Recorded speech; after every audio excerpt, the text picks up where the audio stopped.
वह रह गए अल्लाह के वली। भाईजान अल्लाह के वलियों से तुम दूर नहीं कर सकते। कहा क्यों? मैंने कहा दाता साहब पर बम फटा के नहीं फटा? हजरत बाबा फरीद के दरबार पर फटाया गया कि नहीं फटाया गया? कहते थे हम यहां बंदा कोई नहीं आने देंगे।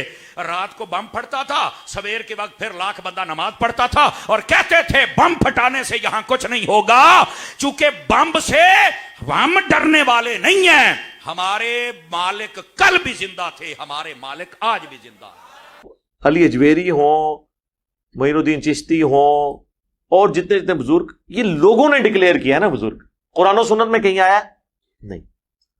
फिर आप कहेंगे इन्होंने कलमा पढ़ाया। हम कहते हैं अगर कलमा पढ़ाना दलील है तो डॉक्टर जाकिर नाइक ने हजारों हिंदुओं को कलमा पढ़ाया है, तो बरेलवी देवबंदी डॉक्टर जाकिर नाइक को वलीउल्लाह क्यों नहीं मान रहे? हां, तो बाबे दी कोई वीडियो नहीं कलमा पढ़ाने दी। जाकिर नाइक दी ऐसी वीडियो ने कि वो मोदी खबीस ने उनको वहां से मुल्क बदर कर दिया इस वजह से कि इतने हिंदू मुसलमान हो रहे थे। तो सर बुजुर्ग फिर जाकिर नाइक ਨੂੰ क्यों ना मनिए? जदों तक जाकिर नाइक ਨੂੰ वलीउल्लाह नहीं मनदे सी ਤੁਹਾਡੇ किसी बाबे ਨੂੰ नहीं मनना, क्योंकि तुसी अगर क्राइटेरिया ये बनाया ना कलमा पढ़ाने का, तो जाकिर नाइक ने नहीं कलमा पढ़ाया तो बरेलवी मानते हैं उसको वलीउल्लाह। फिर हम क्यों माने इनके? यही क्राइटेरिया था। लिहाजा कलमा पढ़ाना 90 लाख 90 करोड़ भी होवे सर, अवल तो किसी वेख्या नहीं, दूसरा वेख भी लो तो फिर आओ। फिर वो पता क्या कहेंगे, कलमा तो पढ़ाया है हिंदुओं को लेकिन जाकिर नाइक जो है ना उसके कीदे ठीक नहीं है। सर यही मसला आपके बुजुर्गों के साथ भी है। अक्सर कब्र चाटू हैं, कब्रों से मांगने वाले हैं, हम उनके कीदों को कैसे सही माने? जब अली अजमेरी साहब कश्फुल माजूब में ये लिखें कि मेरा मसला हुआ तो मैं बाजीद बुस्तामी की कब्र पे जाके मैंने झाड़ू दिया और मेरा मसला हल हुआ, तो फिर सर अली अजमेरी साहब की कब्र पे भी लोग आके झाड़ू ही देंगे ना। कहते हैं पुराने बुजुर्गों ने कहीं नहीं कहा था हमारी कब्रों पे आके करो। सर वो कह के गए थे, कहना डायरेक्ट तो नहीं होता। ये कौन होता है कि मेरी कब्र त्याग करना? ऐसे तो नहीं होता। किसी बुजुर्ग को जज करने का तरीका है कि उसकी जो किताब है ना उसमें उसकी तालीमात लिखी हुई होंगी, वरना तो कोई शख्स नहीं है ना, उसका तारुफ तो कोई नहीं है। आप पाकिस्तान, इनकी वजह से गौस पाक को तो ना भौंकना, इनकी वजह से दाता साहब पर तो बकवास ना करना। अब एक बंदे ने सवाल किया मिर्जे से, कहा कि बताओ दाता साहब कौन है? कहता मैं तो जानता ही नहीं। मैंने कहा वाकई दाता साहब को मुसलमान जानते हैं? नहीं समझे आप हजरात मैंने क्या कहा? दाता साहब को वैसे ही मुसलमान जानते हैं, सिखों का क्या काम है? अब आप समझे आप हजरात?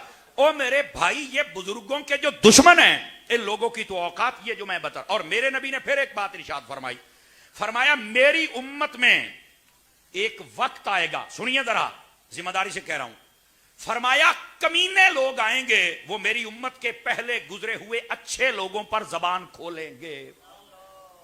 अब जो जितने बुजुर्गों पर बात कर रहे हैं कि ये नहीं वो नहीं सब झूठ है, फला है ढिमका है, मैंने कहा तुम्हारा तारुफ तो नबी ने करवा दिया है।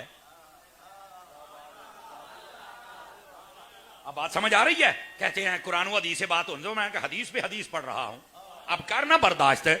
मेरे नबी ने फरमाया मेरी उम्मत के कमीने लोग, वो मेरी उम्मत के अच्छे लोग जो पहले गुजर चुके होंगे सल्फ सालिहीन, उनके ऊपर बकवास करेंगे, जबान खोलेंगे। ये सारे गुजर गए और आज जेलम के कमीना और उसके चंद फॉलोवर आगे वो बकबक करना शुरू हो गए। मैंने कहा तुम्हारी पहचान नबी पाक की हदीस के मुताबिक कमीनगी से ज्यादा नहीं है। वह रह गए अल्लाह के वली। ओ भाईजान अल्लाह के वलियों से तुम दूर नहीं कर सकते। कहा क्यों? मैंने कहा दाता साहब पर बम फटा के नहीं फटा?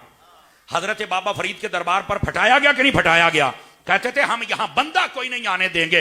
रात को बम फटता था, सवेर के वक्त फिर लाख बंदा नमाज पढ़ता था और कहते थे बम फटाने से यहां कुछ नहीं होगा, चूंकि बम से हम डरने वाले नहीं हैं। हमारे मालिक कल भी जिंदा थे, हमारे मालिक आज भी जिंदा है। तो जो कौम बम धमाके से पीछे नहीं हुई वो तेरी बकवास से कैसे पीछे होगी भाई? इस मिर्जे को ये मेरा पैगाम है। और ये हमारे कई बंदे सुनने के लिए बैठ जाते हैं, क्या तुम्हें यही एक लावारिस बच्चा मिला है, यही एक आवारा मिला? अगर कोई उसका फॉलोवर यहां बैठा है, मैं गारंटी से कहता हूं पूरे मोहल्ले का सबसे बड़ा बदतमीज ना हो तो मुझे कहना। भाई दीन का ये मतलब है कि आप बदतमीज हो जाएं? ये मतलब ही नहीं है। दीन तो अदब सिखाता है, बा अदब बा नसीब बेअदब। तो ये जो बेअदबी सिखा रहा है ये कहां का दीनदार है? ये तो किसी का एजेंट है। आवाज समझ आ रही है आप हजरात को? ओ भाई कुछ लॉजिकली बातें सुना करो, समझा करो। और ये जो हम बता रहे हैं ये सखी की निगाह है जो तुम्हें सुना रहे हैं। समझो यार, लोगों ने तमाशा बनाया हुआ है, जबकि हकीकत ये है दीन अदब सिखाता है।